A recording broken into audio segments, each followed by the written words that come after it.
সবাইকে স্বাগতম। Kishoreganj civil surgeon কার্যালয়ে যারা পরীক্ষা দিবেন, আপনাদের জন্য একটি প্রশ্ন প্যাটার্ন নিয়ে এসেছি, অর্থাৎ চূড়ান্ত মডেল টেস্ট নিয়ে এসেছি। এই মডেল টেস্ট থেকে আপনি 10 থেকে 15 নাম্বার অনায়াসে কমন পাবেন।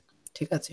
তাই সম্পূর্ণ ভিডিওটি একটু ধৈর্য সহকারে দেখবেন। আমি দেখিয়ে দিব কোন কোন বিষয়, কোন কোন টপিক থেকে পরীক্ষায় প্রশ্ন আসবে। আর কিশোরগঞ্জ সিভিল সার্জন কার্যালয়ে যারা পরীক্ষা দিবেন, আপনাদের পরীক্ষা লিখিত হবে। আপনারা লিখিত পরীক্ষার প্রিপারেশন নিয়ে যাবেন। আমি বারবার বলি আপনাদের পরীক্ষা লিখিত হবে, লিখিত পরীক্ষার প্রিপারেশন নিয়ে যাবেন। আমি একটি চূড়ান্ত মডেল টেস্ট নিয়ে এসেছি। এই মডেল টেস্টটি সম্পূর্ণ সমাধান করে দেখিয়ে দিব। ঠিক আছে?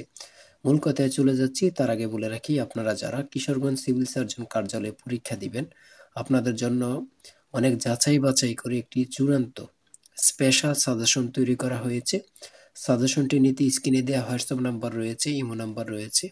দুটোর মধ্যে যে কোনো একটি মেসেজ করে সাজেশনটি সংগ্রহ করুন। সাজেশনের মূল্য 100 টাকা।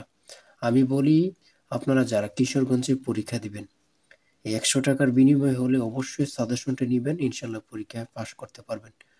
আমি সর্বপ্রথম বলে রাখি, আপনারা যারা কিশোরগঞ্জে পরীক্ষা দিবেন, অনেকগুলো মডেল টেস্ট দেওয়া আছে, আপনারা ভিডিওগুলো দেখে আসতে পারেন। এখান থেকে আপনারা 40 থেকে 50 নাম্বার অনায়াসে কমন পেয়ে যাবেন ইনশাল্লাহ, আশা করি। দেখেন, আমি মূল কথায় চলে আসলাম। এখানে রয়েছে কিশোরগঞ্জ সিভিল সার্জন কার্যালয়। পদের নাম স্বাস্থ্য সহকারী ও অন্যান্য পদ। সময় থাকবে 90 মিনিট, পূর্ণমান থাকবে 80 নাম্বার। ঠিক আছে? সর্বপ্রথম রয়েছে এক কথায় প্রকাশ করুন।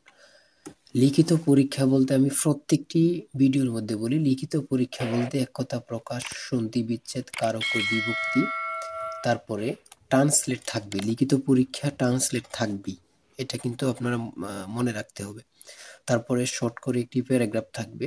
তারপরে প্রিপোজিশন, আর্টিকেল অথবা ফার্স্ট অফিস থেকে কিছু প্রশ্ন থাকবে, সিনোনিম, অ্যান্টোনিমস থেকে থাকতে পারে। তারপরে লাস্টে দিয়ে অঙ্ক থাকবে, সর্বশেষ থাকবে সাধারণ জ্ঞান। আর ধৈর্য সহকারে সম্পূর্ণ ভিডিওটা যদি দেখতে পারেন, আশা করি আপনারা এখান থেকে অনেক কিছু বুঝতে পারবেন। সর্বপ্রথম রয়েছে এক কথা প্রকাশ করুন। এখানে 3টি দেয়া আছে, 3টির জন্য 3 নাম্বার আপনি পাবেন। যদি 3টি প্রশ্নের উত্তর পারেন তাহলে আপনাকে 3 নাম্বার দেওয়া হবে। 2 নম্বরে রয়েছে সন্ধি বিচ্ছেদ করুন। সন্ধি বিচ্ছেদ 3টি রয়েছে, 3টির জন্য 3 নাম্বার, প্রত্যেকটির জন্য 1 নাম্বার করে। 3 নম্বরে রয়েছে কি কারক ও বিভক্তি নির্ণয় করুন। কারক ও বিভক্তি নির্ণয় করুন। এখানে 3টি রয়েছে, 3টি পারলে আপনাকে 3 নাম্বার দেওয়া হবে। আমার কথাগুলো আগে বোঝেন ভালোভাবে। তারপরে 4 নম্বরে রয়েছে শুদ্ধ বানান লিখুন। অর্থাৎ এখানে অশুদ্ধ দেয়া আছে, শুদ্ধ বানানগুলো আপনাকে লিখতে হবে। এখানে 2টে থাকতে পারে, 5টা থাকতে পারে, কিন্তু প্রত্যেকটির জন্য 1 নাম্বার করে। তারপরে বিপরীত শব্দ লিখুন। বিপরীত শব্দ লিখুন। এখানে 3টা দেয়া থাকবে, 3টার জন্য 3 নাম্বার আপনি পাবেন।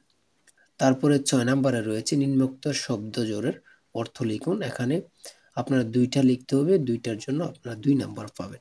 তারপরে 8 নম্বরে রয়েছে fill in the blanks with appropriate words। ঠিক আছে? এখানে 4টি থাকবে, প্রত্যেকটির জন্য 1 নাম্বার করে। 4টি পারলে আপনি 4 নাম্বার পাবেন। 9 নম্বরে রয়েছে translate the following sentence into English. ঠিক আছে? এখানে 4টি ট্রান্সলেট থাকবে, প্রত্যেকটির জন্য 1 নাম্বার করে। আপনি 4টা পারলে 4 নাম্বার পাবেন আপনি। তারপরে 10 নম্বরে রয়েছে write the Bengali meaning of the following item phrases. এখানে 3টি দেয়া আছে, 3টি পারলে আপনারা 3 নাম্বার পাবেন।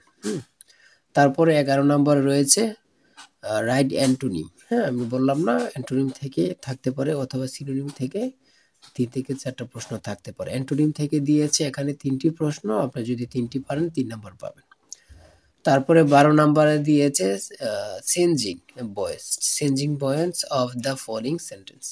এখানে 3টা থাকবে, আপনারা চেঞ্জিং ভয়েস 3টা করতে পারলে 3 নাম্বার পাবেন। তারপরে 13 নম্বরে রয়েছে write a short paragraph on Clement sense. ঠিক আছে? এখানে প্যারাগ্রাফের জন্য 3 নাম্বার দিয়েছে। এখানে শর্ট করে লিখবেন, কিছু অর্থ শর্ট করে লিখলে আপনার হয়ে যাবে। এখানে প্যারাগ্রাফ অন্যটাও থাকতে পারে। হ্যাঁ। তারপরে 14 নম্বরে অঙ্ক। 14 নম্বরে অঙ্ক দিয়েছি পিতা ও পুত্রের বর্তমান বয়সের অনুপাত 8:3। পিতার বর্তমান বয়স 40 বছর হলে 5 বছর পূর্বে পুত্রের বয়স কত ছিল? এখানে সমাধানটা দেওয়া আছে, আপনারা দেখে নেবেন। এই প্রশ্নের উত্তরটি দিতে পারলে, অঙ্কটি পারলে আপনাকে 5 নাম্বার দেওয়া হবে। তারপরে 15 নম্বরে রয়েছে একই হার সুদে 300 টাকার 4 বছরের সুদ এবং 500 টাকা 5 বছরের সুদ একত্রে 481 টাকা হলে শতকরা বার্ষিক সুদের হার কত? এই প্রশ্নটির মার্ক হচ্ছে 5 নাম্বার। আপনারা পারলে 5 নাম্বার পেয়ে যাবেন। সমাধানটা দেখে নিন। তারপরে রয়েছে 16 নম্বরে x + 1x = 3 হয় তবে x³ + 1/x³ এর মান কত? হ্যাঁ, এই প্রশ্নটি পারলে আপনাকে 5 নাম্বার দেওয়া হবে। হ্যাঁ, সমাধানটা আপনারা দেখে নেন।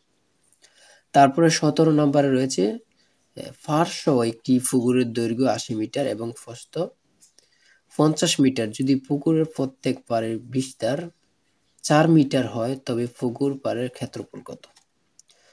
এখানে এই প্রশ্নটি পারলে আপনাকে 5 নাম্বার দেওয়া হবে। ঠিক আছে, দেখে নেন প্রশ্নটি। সমাধানটি দেখে নেন। এই অঙ্কটির জন্য 5 মার্ক আপনি পাবেন। তারপরে 18 নম্বরে কি বলেছে? 18 নাম্বার থেকে এখানে সাধারণ জ্ঞান, সাম্প্রতিক এবং বাংলাদেশ বিষয়গুলি নিয়ে সাধারণ জ্ঞান দেওয়া হয়েছে। এখানে সর্বপ্রথম সাধারণ জ্ঞান রয়েছে এক ধরনের ছোট কম্পিউটারকে কি বলা হয়? সেটা হচ্ছে ল্যাপটপ। ডিজিটাল কম্পিউটার কোন নীতির উপর নির্ভরশীল? Binary number. তারপরে 20 নম্বরে রয়েছে টাচ স্ক্রিন মোবাইল ফোনের আবিষ্কারক কে? সেটা হচ্ছে স্টিভ জবস। 21 নম্বরে পিডিএ পূর্ণরূপ কি অথবা পিডিএ কি? সেটা হচ্ছে পার্সোনাল ডিজিটাল অ্যাসিস্ট্যান্ট। 22 নম্বরে রয়েছে আইবিএম এর সদর দপ্তর কোথায় অবস্থিত? সেটা হচ্ছে নিউ ইয়র্ক, যুক্তরাষ্ট্র। ঠিক আছে।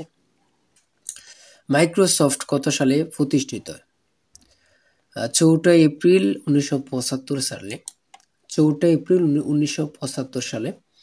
24 নম্বরে মাইক্রোসফট এর প্রথম প্রোগ্রামের নাম কি? MS DOS। 25 নম্বরে রয়েছে গুগল এর প্রতিষ্ঠাতা কে? Larry page.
ইনশাল্লাহ এগুলো দেখলে আপনারা অনেক কমন পাবেন। আর চূড়ান্ত সাজেশন কিনতে এই নাম্বারে হোয়াটসঅ্যাপ, ইমো আছে, আপনারা মেসেজ করে সাজেশনটি সংগ্রহ করুন।